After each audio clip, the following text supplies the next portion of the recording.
I walked into the party, my son's birthday celebration, feeling a sense of cautious optimism. I was invited by my ex-wife, Cathy, and hoped to maintain some semblance of peace for the sake of our child. But what greeted me wasn't the warmth of co-parenting or mutual understanding, it was a public spectacle. The moment I stepped through the door, her words stung like sharp needles. She mocked me. Mocked my past mistakes and the choices I had made, not in private, but in front of everyone. It was humiliating, and there was nothing I could do but stand there, feeling the weight of every pointed word. Let me take you back a few years. I'm 28 now, Cathy is 27, and she's been married to Jonathan, a guy she's been with for 3 years. They've been married for 6 months. It's been a while since Cathy and I parted ways, but the memories of our time together are still vivid. We had been high school sweethearts. I was 18 when we first started dating, and before we knew it, we were graduating from college, still side by side. The next step, in our minds, was marriage. It was a small ceremony, just the two of us, the people who'd been through it all, about to take on the world together. But as time wore on, I began to realize something. Marriage, especially one so young, wasn't the right choice for me, not yet. We fought almost every day. Little things turned into bigger things, and what had once been comfortable and familiar now felt like a suffocating routine. I kept telling myself that we'd grow through it, but a year into it, I couldn't ignore it any longer. The thought of staying in this marriage made me feel trapped, suffocated. And so, I told her. I wanted out. Maybe it was hasty, I'll admit that now. I wasn't out of love with her, but I was done with the constant arguing. Cathy, though, was proud. She didn't beg me to stay. She didn't try to fix things. Instead, she just told me to go if I wanted to. And so, we divorced. We were both immature, unprepared for the gravity of what marriage truly meant. It was a harsh realization for both of us. We had a lot of growing up to do, and staying together wasn't going to make that happen. Then, there was the shock, the bombshell. Cathy was pregnant. Our divorce proceedings took a dramatic turn. Our son's life, it seemed, would change everything. We couldn't just walk away from each other as if that were an option anymore. Cathy wanted to be a mother, and I wasn't about to deny my role as a father. So, we tried to navigate this new reality. She didn't want a divorce anymore. She wanted to work it out, get professional help, and stay married. But I couldn't go back. My decision was final. I told her we could co-parent, that we could share custody and live close by for the sake of the baby. She wasn't happy about it, not at all. She wanted more. She wanted us to make it work, to pick up the pieces of a marriage that had already fallen apart. But for me, staying together wasn't an option. I wanted my own life, and no matter how much I cared for her, I couldn't ignore my own needs. There were days I wondered if it was right. The idea of divorce, of separating our child from one of us for half the time, it didn't sit easy with me. But I was convinced it was better than a marriage based on resentment. A child deserves stability, yes, but they also deserve to grow up in an environment free from constant tension, free from the unhappiness that had consumed us both. And so, we moved forward. The divorce was difficult, painful even. But we kept it civil for the sake of our son. He spent half the month with Cathy and the other half with me. We tried our best to be there for him, to support him in every way we could. Cathy and I weren't friends, not by any stretch of the imagination. There was too much animosity, too much unresolved pain. But I tried. I loved her in my own way, but I knew we couldn't go back. She needed her own life, and so did I. In the months that followed, I did everything I could to remain a supportive father. I went with her to appointments, I stayed with her after our son was born. I did the right thing, at least, I tried. But Cathy, despite everything, began spreading a version of events that painted me as the villain. According to her, I had abandoned her when she needed me most. She told everyone that I had been the one to leave, to neglect her when it mattered most. It stung. It stung to hear it from our friends, who turned their backs on me because of her accusations. Yet, I said nothing. I accepted it, because in some way, I knew I deserved it. But the strangest thing, something I still don't fully understand, is that Cathy wasn't cruel to me when we'd see each other. In fact, there were times I wondered if she was still holding on to something, if maybe, just maybe, she wanted us to get back together. Her actions didn't always align with her words. She had cast me as the villain, but then, in person, she would be kind, even caring. It confused me. Why the contradiction? Why the back and forth? But, as I learned, sometimes people don't know what they want, or they just want to have it both ways. She tried to ruin my reputation in front of our friends, making it seem like I was the villain. But, when she was face to face with me, it was as if she couldn't live without me, constantly pretending that she still loved me. I was caught in this whirlwind of confusion, unsure of how to navigate through her contradictory actions. So, I made a decision. I focused on my work and tried to push everything else aside. Our son was only a few months old when she went back to her job, and gradually, we started seeing each other less and less. She began dating other men. I heard from a few friends, the ones who still stuck around, that she was moving on. At first, I tried to tell myself it didn't bother me, even though, deep down, it did. I was the one who had pushed for the divorce, who had filed for it, yet a part of me still loved her. But I kept quiet about it because I wanted her to be happy. I had made my choice, and even if I wasn't happy, I had to live with it. We were both so young back then, and neither of us understood our emotions completely, and I guess that's why things turned out the way they did. But she wasn't subtle. She made sure everyone knew about her dates, acting like it was some big reveal. It felt like a spectacle, a statement that she had moved on. But when I didn't react, when I didn't show any sign of caring, she couldn't stand it. A few months passed, and she finally broke the silence herself. She told me, with a touch of hesitation, that she was seeing other people. She apologized, in case it hurt me, but insisted she needed to tell me, so I wouldn't hear it from anyone else. I could tell she knew I hadn't said anything about it. I looked her in the eye and said I was fine with it, but she seemed disappointed. It was almost as if she wanted me to question her, to ask if she had moved on, to stir up something between us again. But I didn't. I didn't give her that satisfaction. Things between us had always been hot and cold, pulling in different directions, and that was becoming clearer to me by now. After that conversation, she stopped making such a big show of her dates on social media. I knew it was because I had shown her that I wasn't affected. And then, one rainy evening, she showed up to pick up our son. It was one of those nights where the weather just felt like a prelude to something else, and I invited her inside, figuring it would be better than leaving her out in the rain. We had been divorced for almost 2 years by then, and I thought maybe it wouldn't hurt to be civil. Our son was asleep in the other room, and as we sat and talked, the past began to creep up on us. We were reminiscing about old times when, out of nowhere, she said it. She still loved me.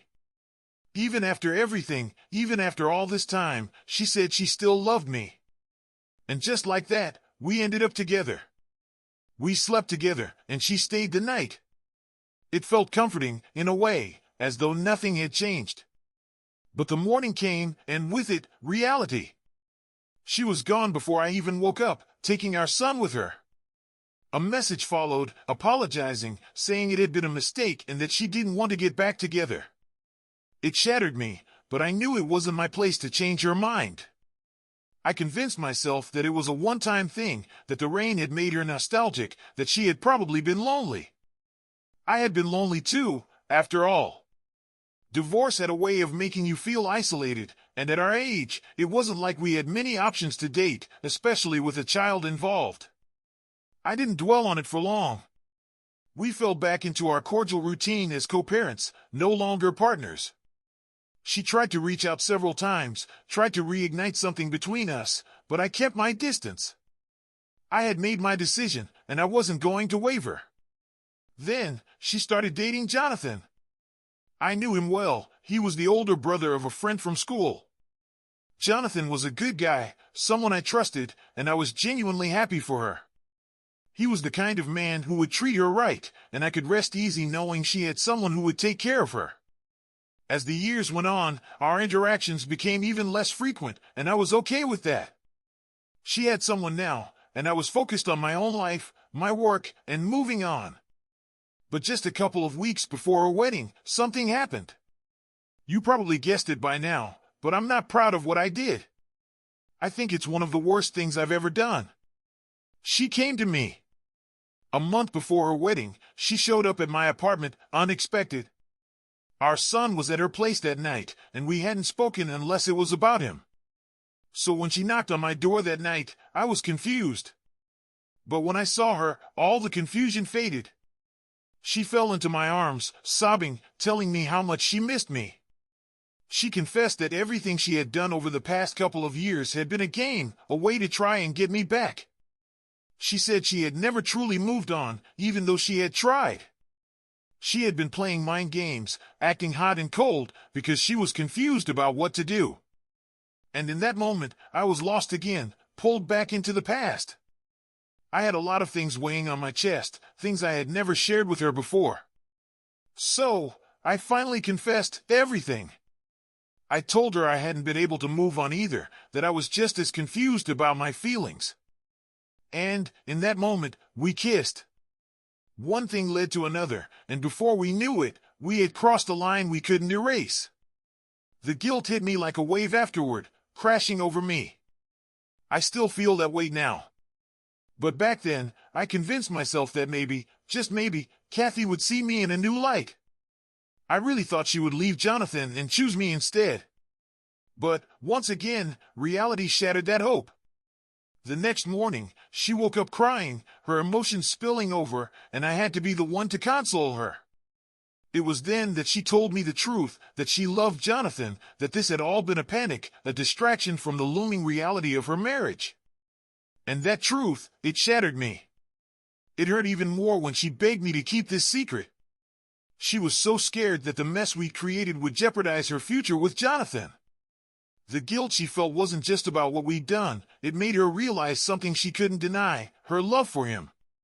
And that love, it meant she couldn't betray him. So, she needed me to lie, to bury the truth with a promise of silence. I didn't want to be the one she kept on the sidelines, but I didn't want to destroy her life either.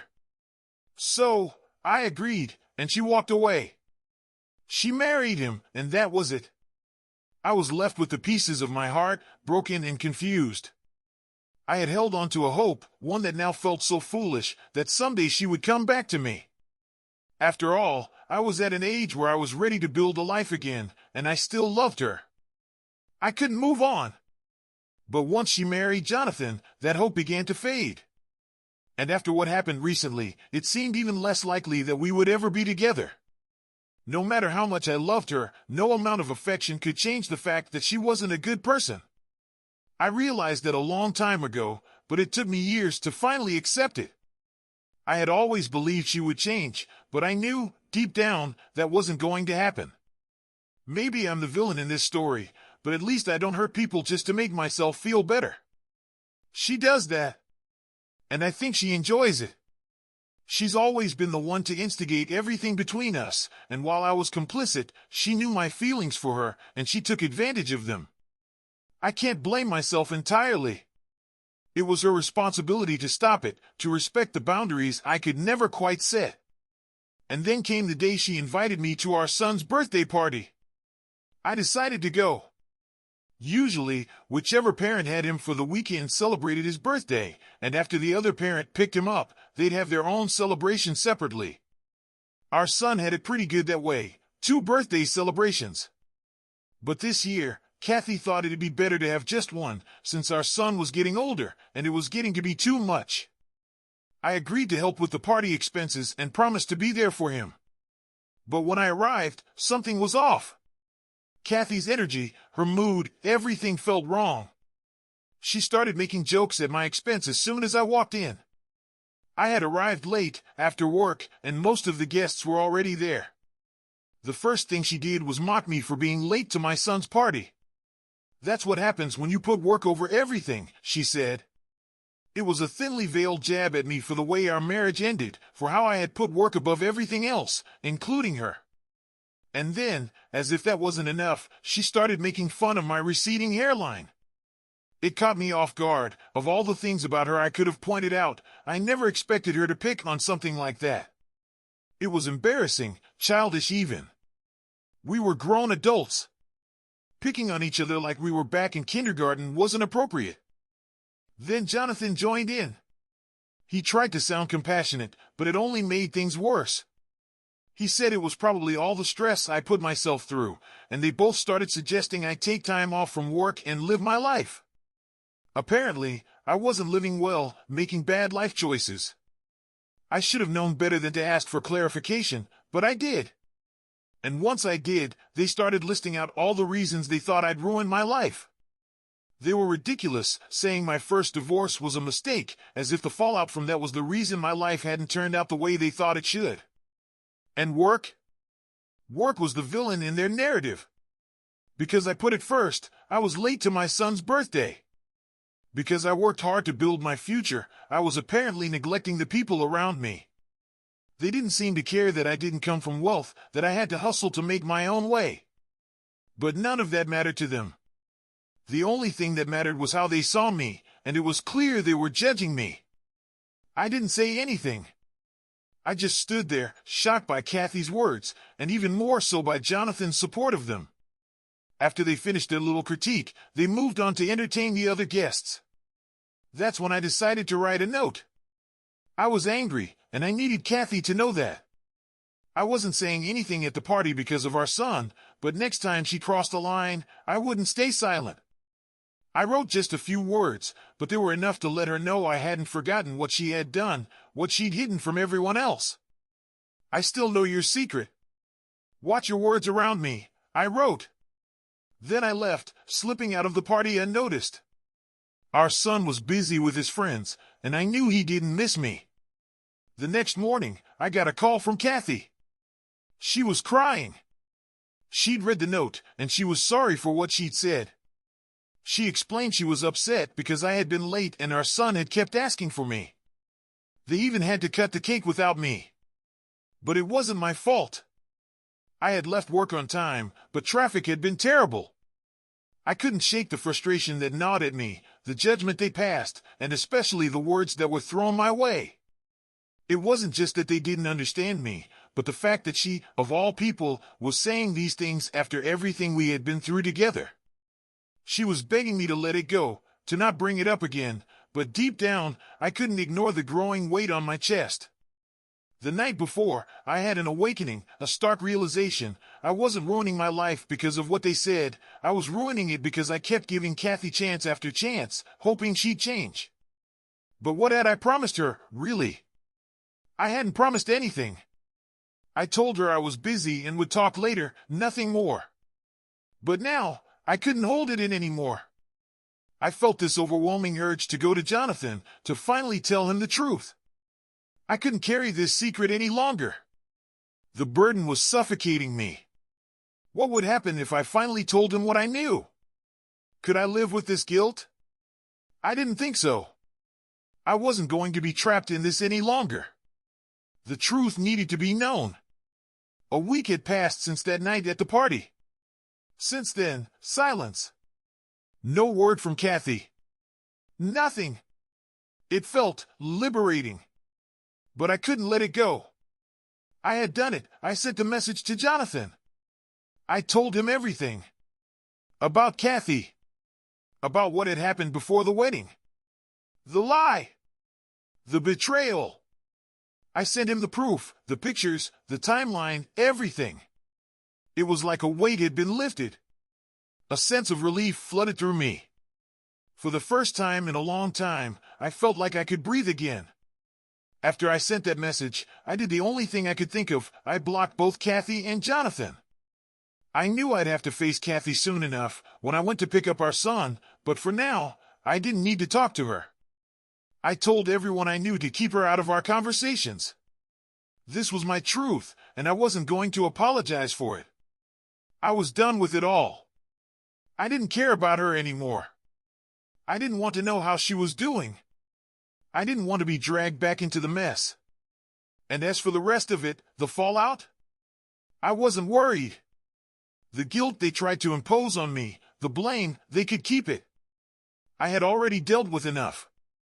A few days went by. Nothing. No calls. No threats. I figured maybe they hadn't told anyone yet. But I knew the day was coming when it would all come crashing out. And when it did, I'd be ready. 2 weeks passed. The news of their divorce was everywhere. Of course, it wasn't a surprise. I hadn't heard from Jonathan. And frankly, I didn't expect to. What could he possibly say to me, the guy who had slept with his wife? I wouldn't blame him if he never spoke to me again. But then, the real storm started. Cathy's family, her friends, they came for me. Texts, calls, messages, all accusing me of ruining their marriage. Of being a sociopath. They thought I did this to get her all to myself. But they couldn't have been more wrong. This wasn't about her. It was about me. It was about the guilt, the weight I had been carrying. I wasn't trying to hurt anyone. I wasn't trying to steal her away. I just wanted to stop feeling guilty. It wasn't just her fault. It was mine too. I had to own up to it. But more than anything, I needed to be a good father. And to do that, I had to be a good person first. The only person who truly mattered in all this was Jonathan. He didn't deserve any of this. He was a good guy, a nice guy, and he deserved better. I was glad that he was getting out. Maybe he could find someone who wouldn't hurt him the way Cathy had hurt us both. As for me, I had dug my grave the moment I married Cathy. I knew it. She knew it. We both made terrible choices, and maybe, just maybe, we deserved each other. It's been almost a month since their divorce went public. Things have changed. I went to Cathy's place last week to pick up our son. She didn't even bother to come to the door. It was like she wasn't even there. Our son? He was lost in his own confusion. He had no idea what was happening. He told me that Cathy had been a mess ever since her fight with Jonathan. Now, it was his grandmother who was taking care of him, cooking for him, keeping the house in order. Cathy didn't even work anymore. She stayed in her room all day, sleeping. Our son, caught in the middle, kept asking me why Jonathan had left, why they were fighting. I didn't have an answer for him. I couldn't lie to him, but I couldn't explain the truth either. It was heartbreaking. I felt guilty, yes. But I also knew I had done the right thing. It was hard to live with that, though. To see my son so confused, so lost. I wasn't going to let her family's texts get to me. They were still sending me messages, still trying to paint me as the villain. But it didn't matter anymore. It's been almost a year since I last updated. Time passes, and things change. Cathy is divorced now. She's in therapy, trying to figure herself out. She's living 4 hours away, in the suburbs, far from where I am. We used to live close by for our son's sake, but not anymore. She moved away. Maybe it's for the best. She told me, just after the divorce began, that she still loved me deep down, but that we weren't good for each other right now. She said if we were meant to be together, life would make a way. I guess that's true. Things have shifted between us. We've changed our custody arrangement so our son spends the weekends with her and the rest of the week with me. She's working on herself, and I'm doing the same. I'm in therapy too, trying to become a better person. Maybe, one day, things will be different. Maybe Cathy and I will be better. Maybe we'll even find happiness again. Together or apart, I'll keep trying. That's all I can do.